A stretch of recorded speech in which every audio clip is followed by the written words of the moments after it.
Welcome home, neighbors. Welcome home, neighbors. Hello, neighbors. We're listening from Arizona, Florida, Maryland, New York, New Jersey, Indianapolis, California, Utah, Michigan. Iowa, Massachusetts, Georgia, Canada, Our home resort is Animal Kingdom, Polynesian, Bay Lake Tower, Old Key West, Riviera, Boardwalk, Alani Resort, Hilton Head, Boulder Ridge, Copper Creek, Grand Floridian, Saratoga Springs, Beach Club. and Wilderness Lodge. And you're listening to and you're listening You're listening to my DVC Points. Hello and welcome to DVC Newscast. This is episode 127. I am Shannon, and joining me today, we got the original crew here. We got Pete. Hello, Shannon. And we are both headed to Walt Disney World in just a few days. You're headed, on the weekend, right? I'm going down on Saturday. Okay. And maybe we'll talk a little bit about some of the plans. Yep. And then I'm headed out there on Monday. We're doing Monday, and we usually don't hit a park the first day, but because we are going up on a Monday and not on Sunday, we are going to be hitting Epcot and taking advantage of those extra evening hours. But we'll talk about that in a little bit. Mm-hmm. But before we get started, it's kind of a light week in stories, but because we're both going to be unavailable next week, we wanted just to touch, there were some relevant stories this week. Before we do that, let's go ahead and just give a shout out to our sponsor, which is DVC Resale Market. So if you are looking to maybe sell your contract, or maybe you're looking to purchase a DVC resale contract, definitely hit up our friends at DVC Resale Market. And maybe if you're just looking to learn a little bit more about DVC resale, they have a great section like DVC 101 that can teach you all about use years and points and can really educate you so that you are an educated and knowledgeable consumer when you're looking for a resale contract. Yeah, and then this first story that we have is actually about DVC. Yeah, I mean, this is a little surprising. As of October 30th, just a couple days ago, Disney Vacation Club informed its staff that the villas at the Grand Floridian Resort, Big Pine Key, were officially sold out. That means there will be no more discounts for purchase of points at that resort. And while it may be possible to still purchase direct points there, the sales focus will now return to Riviera Resort for the Disney World site. You will also see, of course, Alani and the new Disneyland Hotel. As part of that story, new incentives were released on October 31st, which go through to the end of the year pretty much. And they don't show any rush to sell Riviera, really, as the discounts weren't not as good as previously. 150-point contract. You'll only see a $8 discount off of direct pricing to $209 per point, and current members would get a $17 discount at $200 a point. The villas at Disneyland Resort have even smaller discounts and base price at $230, so those are even higher. Alani has some discounts as well, but not really anything to speak of. And again, I'm not sure how much Disney actually tries with Alani anymore, unless you're at Alani. And I think Riviera is headed in that direction as well. Yeah, well, I think obviously once the Poly, I think, opens and the Fort Wilderness cabins. Yeah, I think those two. But it's kind of surprising. I mean, the Grand Floridian, it initially sold at a pretty fast pace, and then it slowed down for a few months. And in fact, last fall, it was selling a little bit slower than Riviera because Riviera had some pretty good discounts. And then this past, I want to say it was July or so, they put some really big discounts in for Grand Floridian, and it sold like crazy the last 3 or 4 months. And apparently that did it, and they got it sold out. Maybe they really needed that extra sales because Disney's fiscal year starts around October 1st. I'm wondering if they lowered those prices for Grand Floridian, got a bunch of sales in August, September to boost the year, and at the same time basically sold out the resort. So if you were looking for Grand Floridian, you probably missed your chance. Not to say you can't buy it, but they raised the price. It's now $230 base price, or it was $230 base price. They might raise it even higher than that. Who knows? Should have bought while you had the chance. Yeah. But yeah, less than 2 years. I thought it was going to be at least right around 2 years, but it was 20 months it sold out. And remember, I mean, you had 10 years less on the contract because it was part of the original contract. Is that correct? Yeah. So maybe not quite 10, but like 8 or 9. Yeah. Yeah. But I mean, people that wanted to buy there. I mean, we have stayed in the Big Pine Key, and it's really nice. The rooms are great, especially if you are looking for 2 beds. That's Mhm. not an option for a lot of families. Like Right. you pretty much just have Old Key West, and the Old Key West studio setup is not my favorite, but the studio Mhm. setup for the one in Grand Floridian is fantastic. I don't prefer the 2 beds, but I didn't mind it at Grand Floridian because it was such Yeah. a nice, it's really big. The rooms are nice, great location within the resort. We'll just have to wait and see when the poly and the cabins come available. Yeah, I mean, they're certainly a ways away because, even though we've heard that some of the old cabins have been taken away and that maybe there's 1 or 2 cabins that are in place, there has not been a lot of movement there yet. We did mention, I think, last episode that based on the request for timeshare sales, we probably will see the cabins come online next summer. Till then, it's just going to be Riviera for Walt Disney World that they're going to really be pushing. You can buy points direct anywhere if you Right. want, if you're willing to pay it. But, when you look to the resorts that aren't the primary resorts, you're much better off going to the resale market because, a resort like the Poly right now is probably $250 a point direct, Mhm. and resale you're looking at $100 a point less, probably somewhere around there. And the So big draw used to be the annual passes, and now the annual passes, there really isn't that big of a discount as there was before because you were able to get, what was it called? I think you were able to get the gold, was the mhm. gold pass, and now that equivalent isn't available Yeah, to you still can get the DVC. sorcerer pass Right. versus the premier or whatever they call the top pass. And Pass is the top one. It's Yeah. still a pretty good discount. Rai Kim just asked, how much do you think the no restriction part of Grand Floridian helped its rapid sales? I don't think it made a difference. I think it was This just the Grand Floridian. Yeah, this is a big question. How much, and it more turns to how much has resale restrictions hurt Riviera? And it's so hard to predict that because Shannon's exactly right. I mean, a lot of it's the Grand Floridian. We've talked about it here before. It's not that Riviera is not a beautiful resort and doesn't have beautiful rooms and things like that, but it is not really a prime location, even though it has the Skyliner. It's not the Grand Floridian. It's not Not the the Grand Floridian, and they price the points. To me, it always has come down to the right. point. If they had been smart and did too much at once. They made it really pricey. They made it the Right. equivalent almost as the Grand Floridian as far as points, and then they did the resale restrictions. Yeah. If they had done one or the other, I don't think they would have had that issue. I do think it's a combination. So you Yeah. essentially have 2 resorts that are almost equal in terms of the expense to buy and to stay. And last year, when Riviera did have some good discounts, it did outpace the Grand Floridian by a little bit. I mean, it was like 10,000 points a month or something like that. Yeah. But then when they did the opposite, when they brought Grand Floridian down, Grand Floridian was selling like 100,000 points a month, and Riviera is around 40. So I think it's more about it's the Grand Floridian than it is that it's the restrictions. But I do think it does hurt them a little bit, and where I think it hurts more is probably with existing owners because they're the people that are more knowledgeable. Right. I think someone coming in off the street might not realize that the no restrictions isn't a big deal, but like the folks that are say on the My DVC Points community, we're all aware of resale and how it works and how the restrictions work and everything.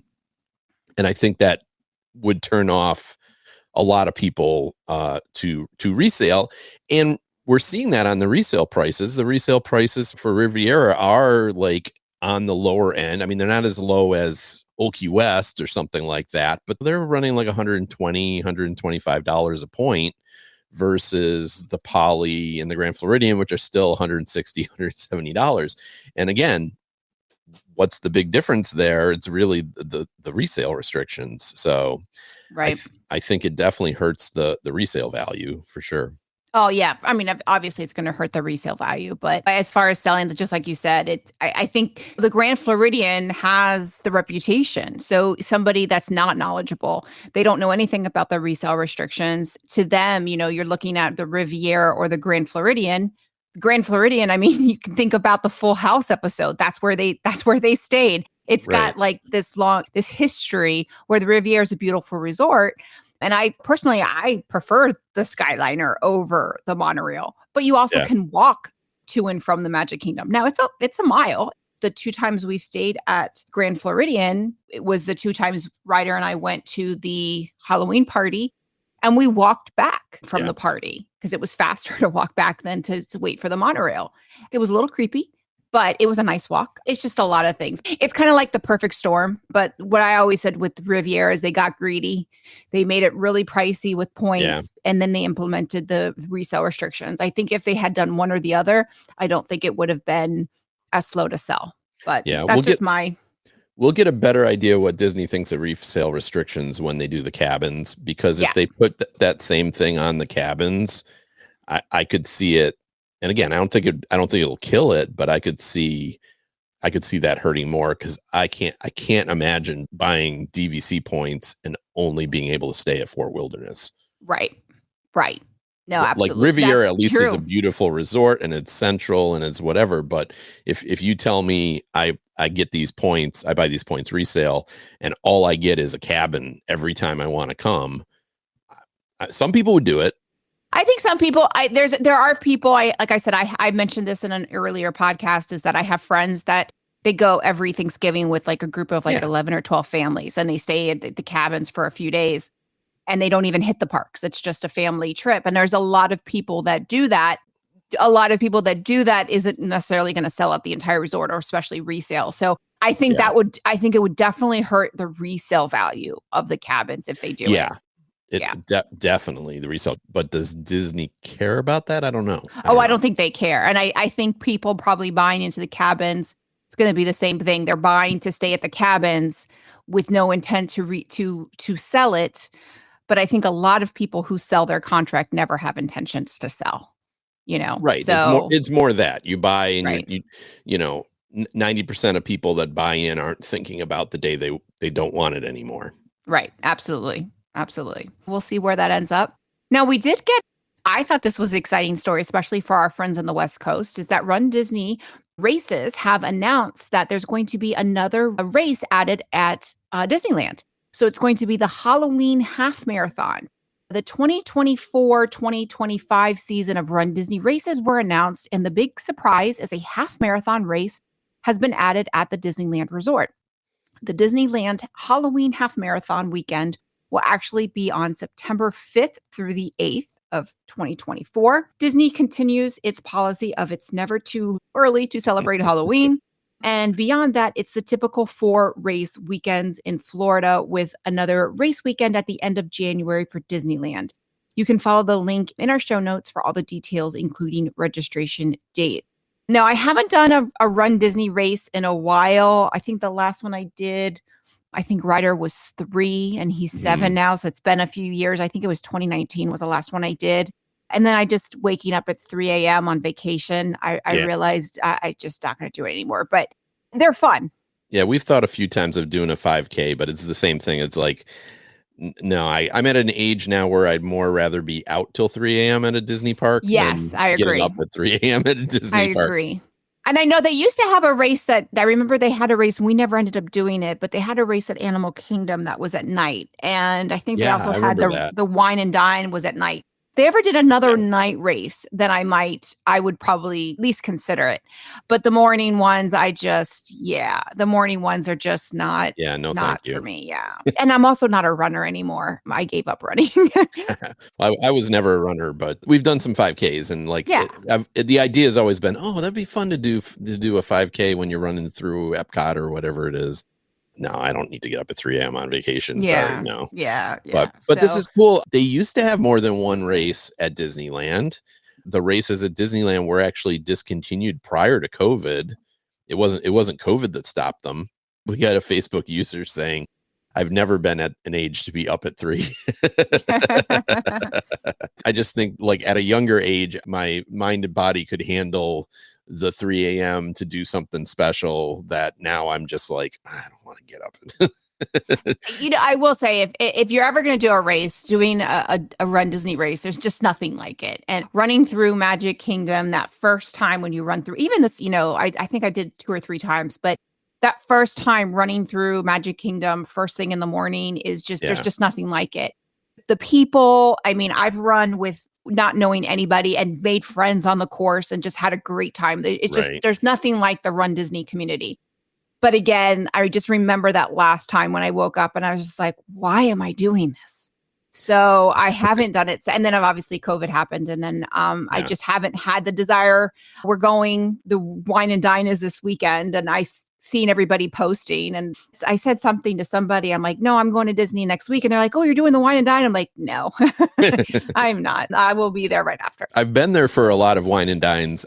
I've never done it. We will be asleep in bed while everybody else is running.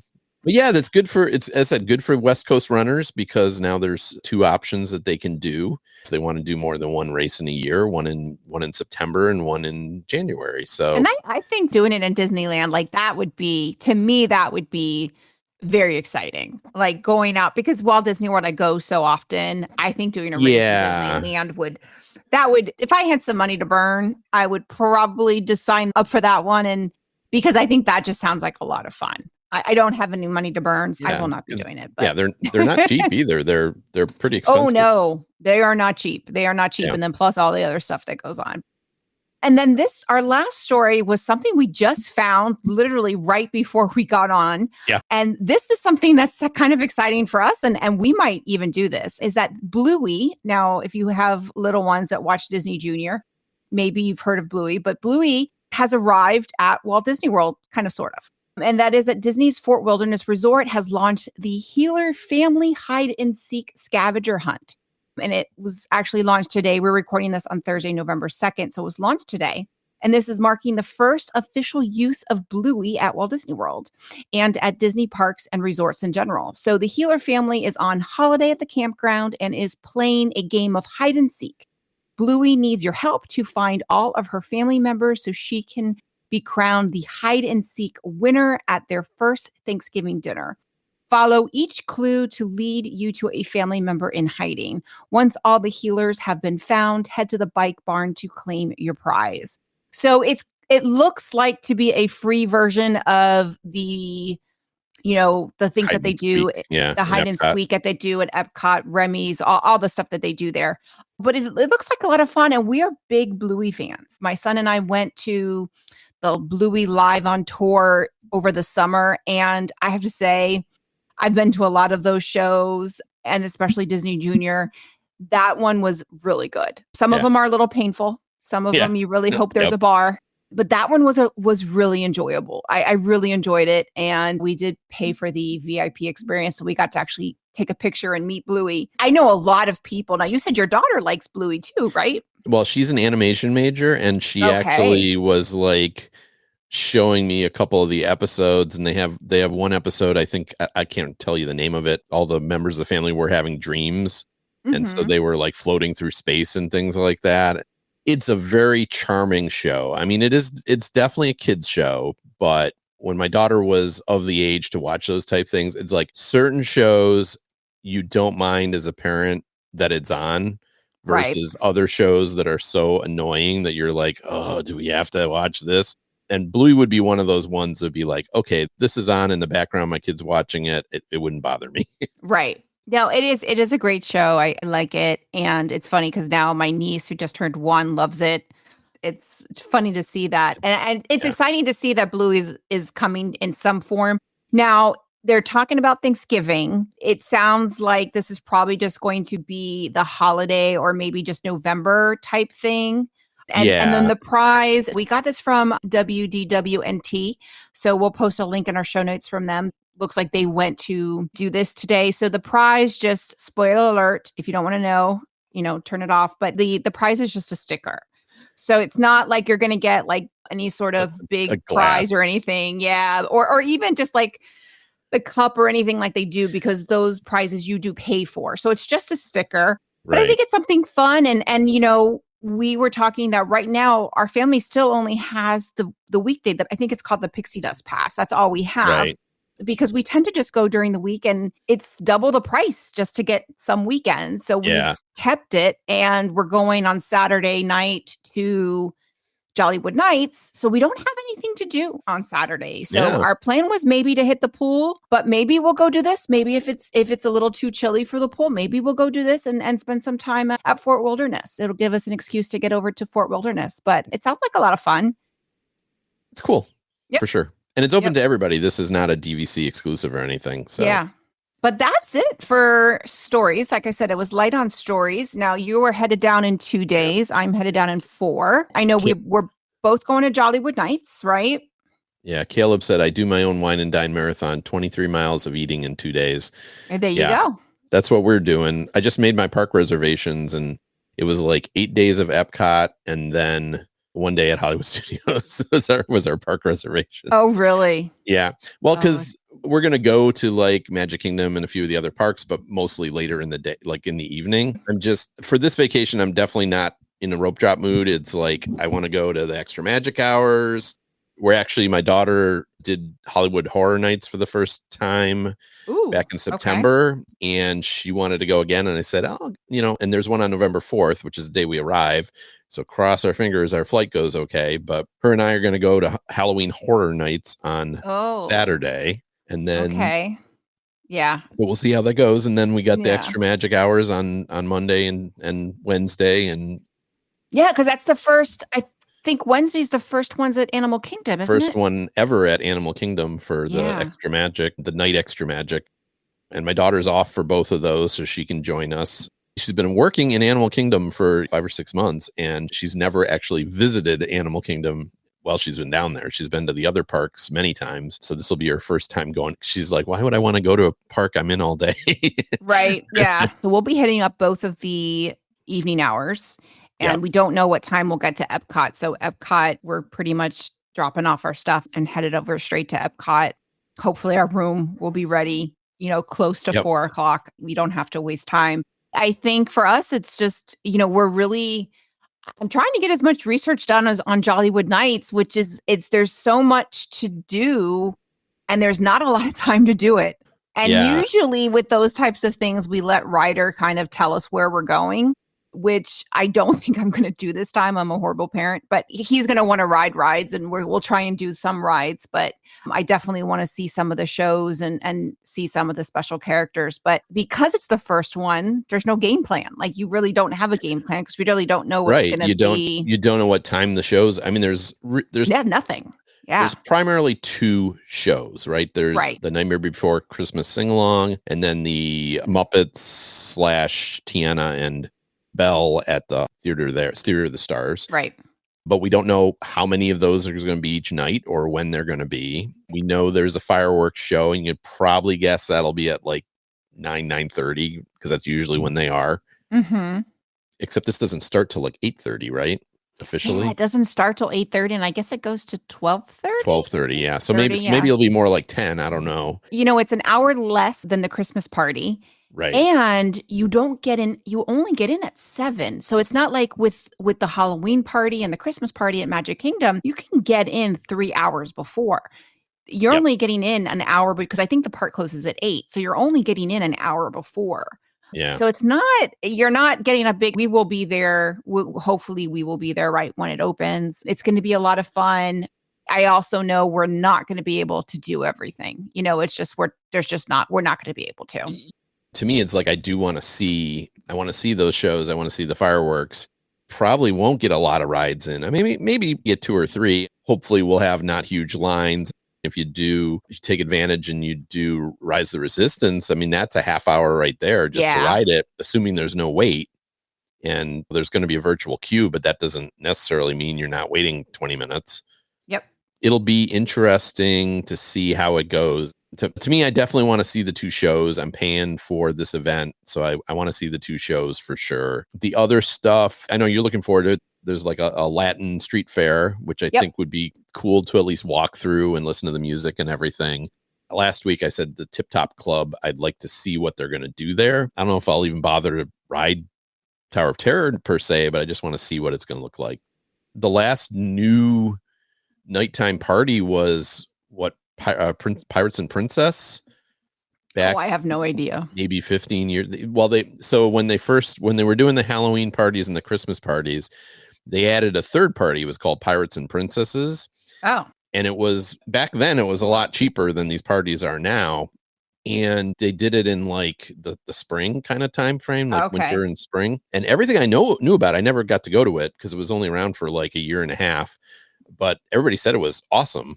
It was basically another hard ticket event, but it had its own fireworks and it had its own parade and everything. And so that's been gone. I don't know how long. I'm sure some of our listeners remember it, but yeah. So this is the first new hard ticket event really since then.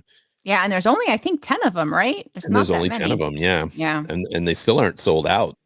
I think a lot of people are waiting to see how that first one is. It could well be because, I think people are probably concerned it's only 4 hours instead of 5. You're only getting in at 7, as you say. It's not, with the Mickey's party, at least you get in at 4:00 and you can get a lot of rides in before the party even starts, maybe not a lot of rides, but a few. Yeah. Sure. I understand not 3 hours because it's not as big of a park, but letting people get in at 6, I think 6 would have been a nice time. Because even if you just want to go and have dinner before, if you go in at 7, you really can't have dinner before. Like a lot of people go to the parties and then go have dinner at one of the restaurants in Magic Kingdom before the party technically starts. So you're not wasting party time. You really can't do that. So I was kind of disappointed. I'm sure there's a reason for it because it's such a small park, but I don't know. That was the downside, I think, to this party, but hopefully it won't affect it. Hopefully we'll be able to do a lot. But again, usually I have a game plan and I have no game plan. So we'll see. I think the Muppet for us is definitely a priority. The Nightmare Before Christmas, probably not as much as a priority. That will be secondary unless Ryder really wants to do it. He used to be really into that movie and now he's not, but sometimes that changes. But we'll see. We'll get to see each other, hopefully. We'll definitely be in the same place at several times throughout the week. Yeah, we'll definitely be crossing paths a lot. I'm sure we'll see each other. We should try at least, we're not going to talk about it on here, but we should try at least meet up once or twice. Absolutely. So. And then if you guys are in the parks next week, so if you're going to any of the extra magic or evening hours, whatever they're called, if you're going to Jollywood Nights, definitely, if you see us, stop us, definitely say hi. I've had people, email me or message me and say, "No, I saw you, but I didn't want to bother you." You can bother us. We don't mind. So if you recognize us, we don't mind. And then post your experiences. If you go to Jollywood Nights or any of the Christmas parties or any of these new things, definitely post your experience in the My DVC Points community page on Facebook. We have a community group. So if you're not a part of it, it's a really great group. Yeah. And if you go to mydvcpoints.com/events, Chad is having a number of events over the weekend. Okay, great. One is at Islands of Adventure, and one of them's at Hollywood Studios earlier in the day of Jollywood Nights with, I forget the name of the Imagineer, but it's basically a retired Imagineer who helped with the design of Hollywood Studios, also with Islands of Adventure. It's not going to be backstage, when on stage, kind of tell you some of the details about, he was one of the leads on Tower of Terror, so he's going to give a lot of information about that. So if that's something you're interested in, check that out on mydvcpoints.com/events. Oh, that sounds awesome. Well, that is it for today. Again, we kind of did some, chit-chatting because we didn't have too many news stories. Yeah. But before we sign off, we do want to say thank you to our 3 sponsors, DVC Resale Market, DVC Rental Store, and Monera Financial, for their continued support of the My DVC Points platform. So with that, I will say, see you real soon, everyone. Bye, everybody.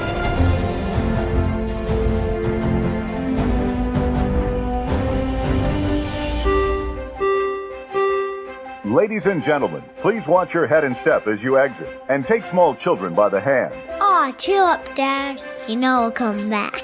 With DVC. My DVC Points is an unofficial Disney-inspired podcast created by fans of Disney Vacation Club. The thoughts expressed in this podcast are personal opinions and personal experiences. My DVC Points is not affiliated with Disney Vacation Club, the Walt Disney Companies, or any subsidiaries. We encourage listeners to contact their DVC guide or member services for official DVC policies.